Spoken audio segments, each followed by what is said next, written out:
Hi there guys, I hope you are having a good day. So Joe Parker is continuing his training and preparations for Derek Chisora, and we got to see a picture of him with Andy Lee and Tyson Fury. Of course, Tyson Fury will be looking to prepare for a June or July date.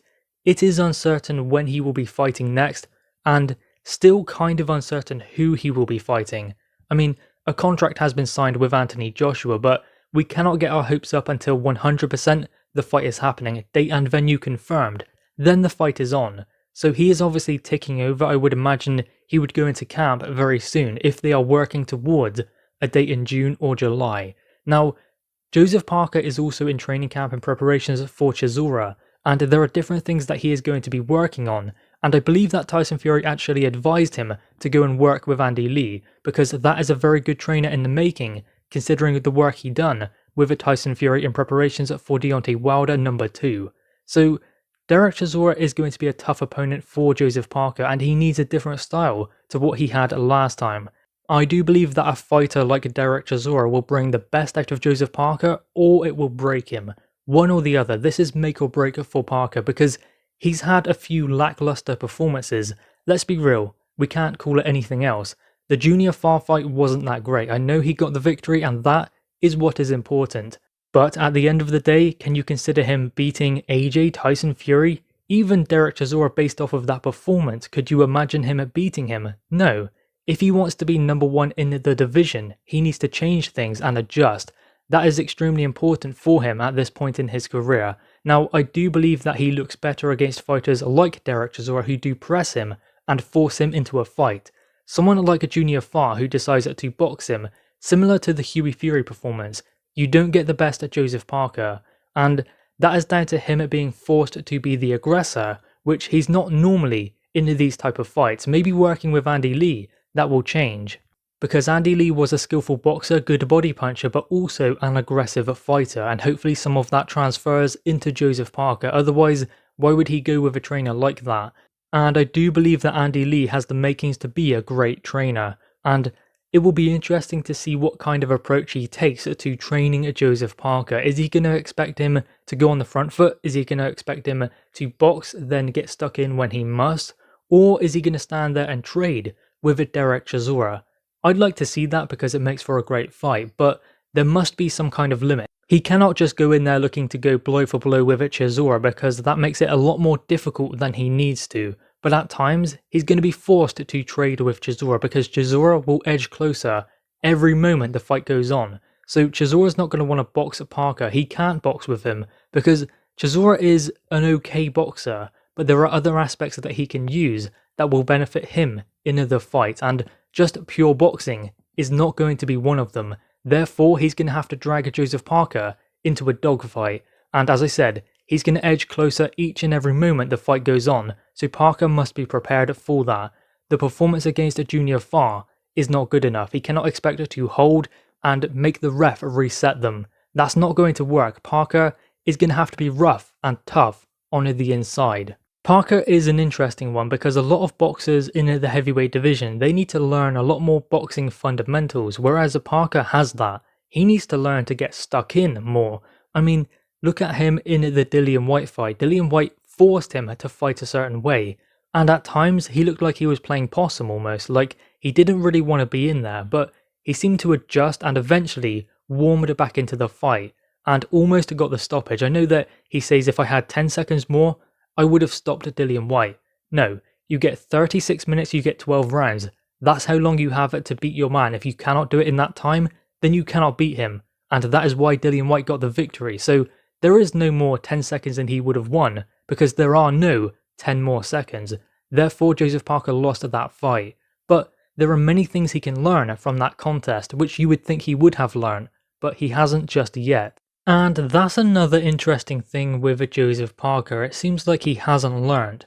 And I believe that he's still a young fighter, obviously being only around 29, and he was world champion at 24, 25. So he was extremely young when he became a world champion, and he did defend that title a few times, but still he hasn't seemed to have evolved and adjusted as his career has gone on. He's almost stuck to the same thing and kept plugging away, but now adjustments are extremely important.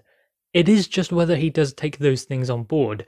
I believe he's made the right decision in changing trainers. I think that Kevin Barry is a good boxing coach, but I don't think he's the coach that Joseph Parker needs for his career. And that is the important thing, because we're almost screaming at Joseph Parker saying, come on, just have a go at him. Take the fight to him and make the fight your own. And even when he does do that, it doesn't seem like he's able to sustain it. And he's got a good gas tank. It's not like he gets tired. It's almost like he loses heart when he does that. So I would like to see him step on the gas a little bit more, use that head movement and use that double jab a lot more, because I know that he trains with it. I know he uses that double jab in training, but he doesn't seem to do it in fights. And if he does, he doesn't stick with it. That was how he was supposed to navigate Anthony Joshua, using that double jab. He done it in the first round, maybe a little bit in the second, but then kind of just reverted it to type, trying to be awkward, and then when he did go forwards, he was almost parading forwards, almost like he was going to rugby tackle Anthony Joshua. So there was no real game plan that he stuck to, and I think that he probably looks brilliant in sparring and in training. It is just transferring that to the ring and the performance on fight night. Can he do that is another question entirely, but I guess we can hope so considering his training with Andy Lee. I do believe if Andy Lee cannot draw that out of him, then no one else can. I don't see anyone else bringing that out of Joseph Parker other than Andy Lee.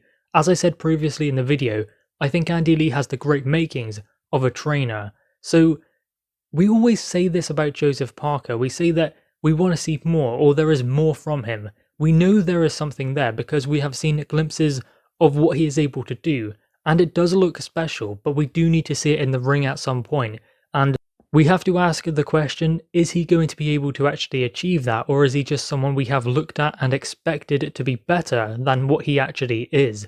I do still believe that there is something there with Joseph Parker, even with fighters such as Hughie Fury, someone who has stumbled at times and has a couple of defeats now, but still, there is something special with Hughie Fury. Can he win a world championship with the guys currently there? No, I don't believe he can, but is he a special fighter because of what he tries to do and continuing in the sport, refusing to quit, taking tough fights whenever they may come?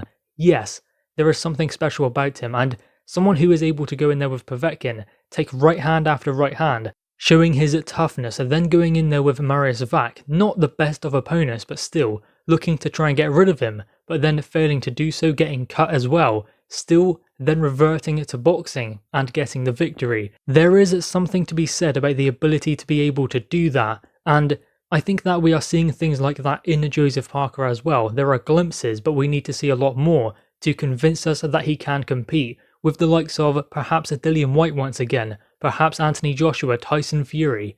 At the moment, he's at Derek Chisora's level, and he needs to beat him to prove he can move on to the next level. The Junior Far performance, in my opinion, doesn't speak to that at all. That doesn't tell you that he's ready to move on to the next level. It just doesn't. There wasn't enough in that performance that gives you any indication that he is able to. Let's hope though we get to see that in the Derek Chisora fight. I believe we will, and if we don't, then Chisora will beat him. Guys, anyway, what are your thoughts on this? Make sure you leave your thoughts in the comments below. Also leave a like and grab that subscribe button. Thanks guys.